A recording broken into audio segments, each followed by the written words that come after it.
Μια φορά και έναν καιρό ζούσε σε ένα δάσος καταπράσινο ένας λύκος που του άρεσε πάρα πολύ να παίζει φλογέρα. Είχε μάθει από μικρός μερικούς σκοπούς και όποτε δεν είχε δουλειά να κάνει, έπαιρνε τη φλογέρα του και τριγύριζε στο δάσος παίζοντας τις μελωδίες του. Όλα τα ζώα και τα πουλιά που έμεναν στο δάσος τον γνώριζαν καλά το λύκο, γιατί δεν περνούσε μέρα να μην τους τυραννίσει τα αυτιά με το ταλέντο του. Τον είχαν συνηθίσει όμως πια και δεν του έδιναν και πολύ σημασία. Ωστόσο υπήρχαν φορές που δεν τον άντεχαν και του έβαζαν τις φωνές. Έτσι και αυτή τη μέρα.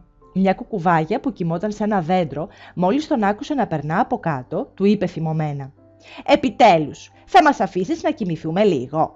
Ευτυχώς που δεν τραγουδάς κιόλας, γιατί η αγριοφωνάρα σου θα μας έδιωχνε από το δάσος». Ο λύκος πειράχτηκε, αλλά συνέχισε το δρόμο του. «Τι να κάνω?» σκεφτόταν.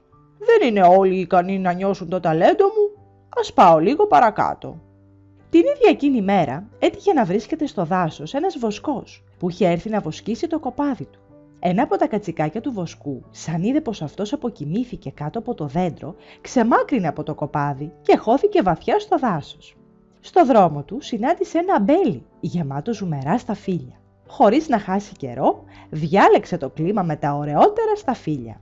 Κάθισε από κάτω όσο πιο αναπαυτικά μπορούσε και άρχισε να τρώει λέμαργα μία-μία τις ρόγες. «Θα φάω όσο περισσότερο μπορώ», είπε μέσα του. «Ο βοσκός θα αργήσει να ξυπνήσει και ως τότε εγώ θα έχω χορτάσει και θα γυρίσω πίσω χωρίς να με καταλάβει».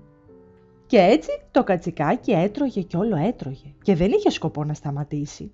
Για κακή του τύχη όμως έτυχε να περάσει εκείνη τη στιγμή από κοντά του ο λύκος με τη φλογέρα. Αυτός, μόλις αντίκρισε το κατσικάκι, έβγαλε από το στόμα του τη φλογέρα και δίχως να χάσει λεπτό, όρμησε να πιάσει το κατσικάκι για να το φάει. Εκείνο, μόλις είδε το λύκο, παράτησε τα σταφύλια και άρχισε να τρέχει όσο πιο γρήγορα μπορούσε για να σωθεί. Ο λύκος όμως ήταν πιο γρήγορος και όλο και το πλησίαζε. Το κατσικάκι, που είχε κιόλας βαρύνει από τα πολλά σταφύλια, ήταν αδύνατο να γλιτώσει. Το καταλάβαινε, αλλά συνέχιζε να τρέχει. Να όμως που σε λίγο ο λύκος το πρόφτασε, μπήκε μπροστά του και του έκλεισε το δρόμο. Τι να κάνει πια το άμυαλο κατσικάκι? Σταμάτησε λαχανιασμένο και περίμενε να ανοίξει ο λύκος το στόμα του και να το χάψει.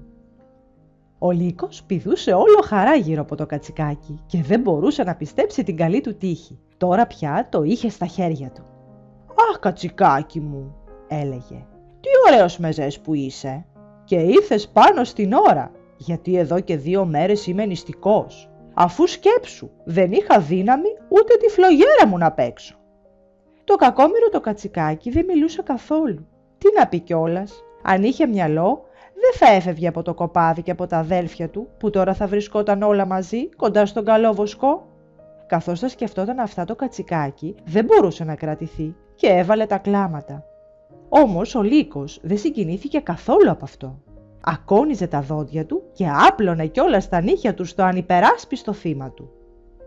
«Αν το μάθουν οι άλλοι λύκοι θα σκάσουν από τη ζήλια τους», σκεφτόταν.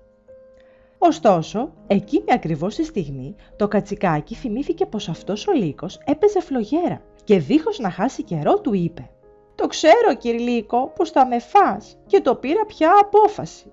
Νομίζω όμως πως έχω το δικαίωμα να σου ζητήσω μία τελευταία χάρη». «Τι χάρη?»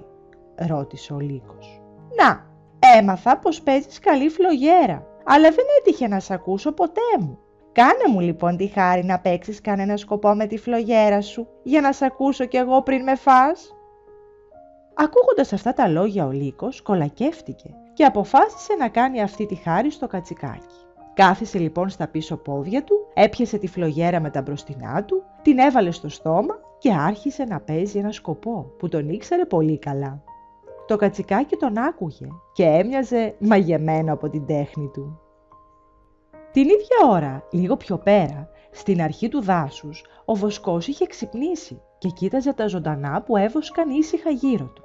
Αμέσως όμως πρόσεξε πως του έλειπε ένα κατσικάκι που το αγαπούσε πολύ, γιατί ήταν πάντα ζωηρό και παιχνιδιάρικο. «Πού κρύφτηκε πάλι αυτό το σκανταλιάρικο?» σκέφτηκε ο βοσκός.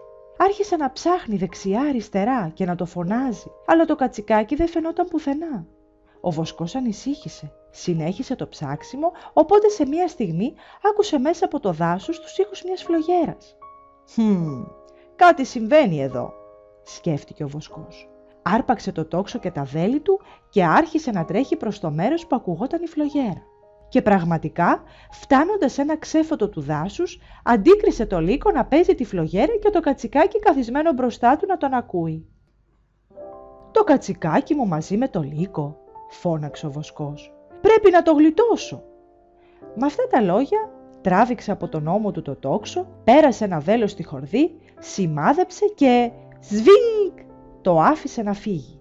Ο λύκος, που έπαιζε ξένιαστο στη φλογέρα του και δεν έβλεπε την ώρα να τελειώσει για να φάει το κατσικάκι, ένιωσε το βέλος να περνά πάνω από το κεφάλι του σφυρίζοντας και κόντεψε να πεθάνει από το φόβο του. Πήδησε μισό μέτρο ψηλά. Η φλογέρα του έφυγε από το στόμα και κάνοντας στροφή άρχισε να τρέχει σαν τρελός για να σωθεί, ενώ τα βέλη σφύριζαν από όλες τις μεριές γύρω του.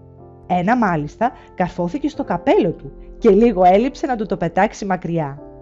Το κατσικάκι δεν μπορούσε να πιστέψει στην καλή του τύχη. Γύρισε τρέχοντας κοντά στο Βοσκό και αυτός το πήρε πίσω στο κοπάδι. Όσο για τον καλλιτέχνη λύκο, αυτός έτρεχε ακόμα για να σωθεί. Αρκετή ώρα αργότερα σταμάτησε πίσω από κάτι φιλοσιές και γύρισε να κοιτάξει πίσω του. Σαν είδε πως δεν τον κυνηγούσαν πια τα βέλη, ησύχασε και στάθηκε να ξεκουραστεί. Ήταν λαχανιασμένος, κουρασμένος και φοβισμένος. Τι ήταν αυτό που είχε πάθει? Έχασε τον ωραίο μεζέ, έχασε τη φλογέρα και παραλίγο να χάσει και το καπέλο του. «Καλά να πάθω», μονολόγησε. «Αφού είμαι χασάπης, τι ήθελα να παραστήσω το μουσικό».